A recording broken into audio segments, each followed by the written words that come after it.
ایمبر land کی سرزمین میں جہاں ڈریگن آسمانوں پر راج کرتے تھے، ایک چھوٹا سا ڈریگن ایک راز چھپائے بیٹھا تھا۔ وہ آگ نہیں پھینکنا چاہتا تھا۔ جب دوسرے ڈریگن اپنی آگ کی بڑی بڑی لپیٹیں چھوڑتے جو پتھروں کو پگھلا دیتی تھیں، وہ صرف گرم سانس لینا چاہتا تھا تاکہ تتلیاں ناچ سکیں۔ لیکن جب ایک خوفناک برفانی طوفان نے وادی کو جما دیا اور ہر ڈریگن کی آگ بجھ گئی، تو وہی ڈریگن جو اپنی آگ سے ڈرتا تھا سب کی واحد امید بن گیا۔ شروع کرنے سے پہلے مت بھولیں کہ آپ نے ٹیمز امیجینیشن کو سبسکرائب کرنا ہے، جہاں ہر رات خواب حقیقت میں بدلتے ہیں۔ بادلوں سے اونچا سرخ اور سنہری پہاڑوں کے بیچ ایک چھپی ہوئی وادی تھی جسے ایمبر لینڈ کہتے تھے۔ ہر رات اس کا آسمان ڈریگنوں کی آگ سے نارنجی روشنی میں نہا جاتا اور ہوا گرم چمک سے جھلملاتی رہتی۔ لیکن ایک چھوٹا سا غار ہمیشہ ٹھنڈا اور خاموش رہتا۔ اس کے اندر ایک ننھا ڈریگن رہتا تھا جس کا نام تھا فلنٹ۔ فلنٹ نہایت نرم دل، تجسس بھرا اور شفیق تھا، باقی سب سے بالکل مختلف۔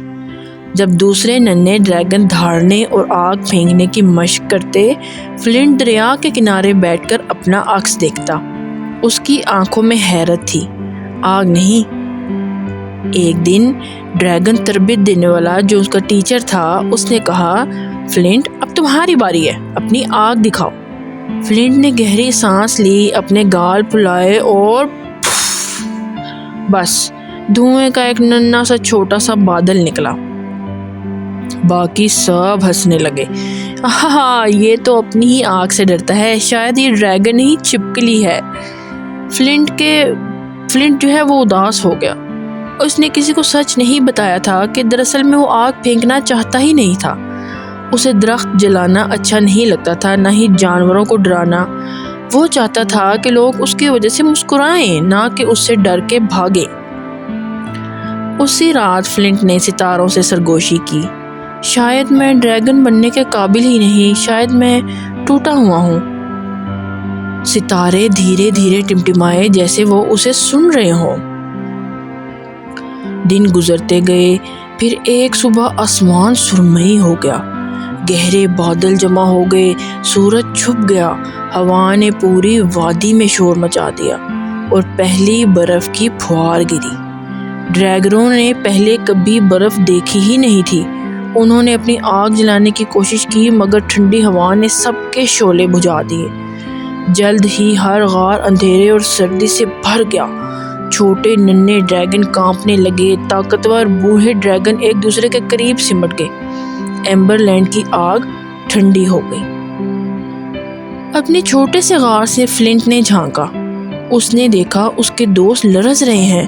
اس کی ماں بچوں کو اپنے پروں سے ڈھانپ رہی تھی، ایک آنسو اس کے چھوٹے سے چہرے پر بہہ گیا۔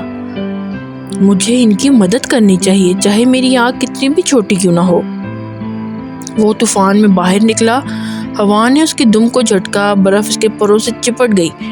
وہ بڑے منجمد غار کے سامنے جا کر رک گیا اور گہری سانس لی۔ چلو فلنٹ، سوچو مت، صرف محسوس کرو۔ اس نے آنکھیں بند کی اور آگ کے بارے میں نہیں، گرمی کے بارے میں سوچا، ہنسی کی، محبت کی اور گھر کی گرمی۔ اور اچانک وش، اس کے منہ سے ایک نرم سنہری شعلہ نکلا۔ وہ جلانے والا نہیں تھا، وہ چمکنے والا تھا، جیسے سورج اس کی سانس میں قید ہو۔ اس کے ارد گرد کی برف پگھلنے لگی، غار سنہری روشنی سے جگمگا اٹھا۔ ہر ڈریگن نے حیرت سے سر اٹھایا۔ فلنٹ، تمہاری آگ کتنی خوبصورت ہے، اس کی ماما ڈریگن نے کہا۔ بوڑھا ڈریگن جھک کر بولا، چھوٹے، تم نے وہ کر دکھایا جو کوئی نہ کر سکا، تم نے بغیر خوف کے گرمی واپس لائی ہے۔ فلنٹ کے دل میں فخر بھر گیا۔ وہ ایک غار سے دوسرے غار تک اڑتا گیا، اپنی نرم سنہری آگ پھیلاتا گیا، پوری جمی ہوئی وادی سنہری روشنی میں بدل گئی۔ اس رات چھوٹے اور بڑے سب ڈریگن ستاروں کے نیچے جمع ہوئے اور پہاڑ چمکنے لگے، اور پہلی بار ایمبر لینڈ پرسکون ہو گیا۔ نہ جلتا ہوا نہ جنگلیوں والا، بس گرم اور روشن۔